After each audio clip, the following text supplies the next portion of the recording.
Welcome back. 40 youths have been arrested by the Benue State Police Command in connection with the renewed clashes on Sunday night in the Wadata and Ankpa ward axis of Makurdi in the state capital. The statement issued by the police spokesperson Moses Yamu says their offences border on inciting public disturbance, mischief and possession of dangerous weapons with intent to inflict injury. The arrest brings to 59 the number of persons arrested since the violence broke out on Saturday. 8 persons were wounded in Sunday night's clash, while 2 houses were set ablaze. The crisis is reported to have erupted following a disagreement on observing the public holiday declared in honor of the 73 victims of herdsmen attacks. And the Vice-Chancellor of the University of Lagos, Professor Oluwatoyin Ogundipe, has been speaking on the efforts of the institution to upgrade the learning environment of the school and make it compete with its counterparts in other parts of the world. He said this when he paid a visit to the corporate headquarters of Channels Television in Lagos, where he was received by the Chairman, Chief Executive Officer of Channels Media Group, Mr. John Momo. Professor Ogundipe outlined what students and indeed the management of the Institution of Higher Learning should expect in his tenure as Vice-Chancellor, despite the shortfall in budgetary allocation to the university.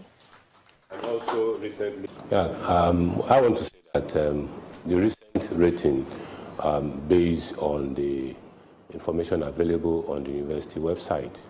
And University of Lagos, what we want to do now is to make sure that we are visible on the website in relation to our branding. Our branding, when I talk about our branding, we are talking about bringing in research, bringing in innovation, bringing in incubation and entrepreneurship.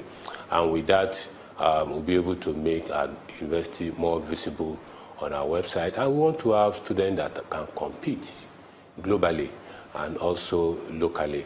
With that, we are talking about being IT compliant concerning our teaching, concerning the research work, concerning the presence of the university locally and also globally. With that, I know that in the next 2-3 years, University of Lagos will be one of the best in Africa.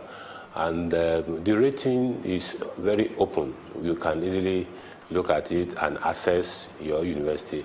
The Deputy Vice-Chancellor of Development Services is working on that with our own team to make sure that we attend to all that is needed for us to have the high rating that is needed for University of Lagos. I cannot speak for other universities.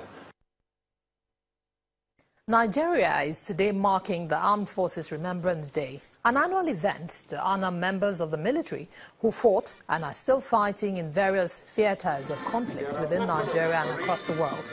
It is also to celebrate the living among the armed forces who have suffered deprivation owing to their experiences while in the battlefront. The Armed Forces Remembrance Day started as an event to honor First and Second World War veterans in all Commonwealth countries. It is held on January the 15th every year to mark the surrender of Biafran troops to the federal troops, which signaled the end of the Nigerian Civil War that lasted from 1967 to 1970. Officials of the Nigerian Army, Navy, Air Force and the Nigerian Legion are converging on different centers across the nation to celebrate the day with parades.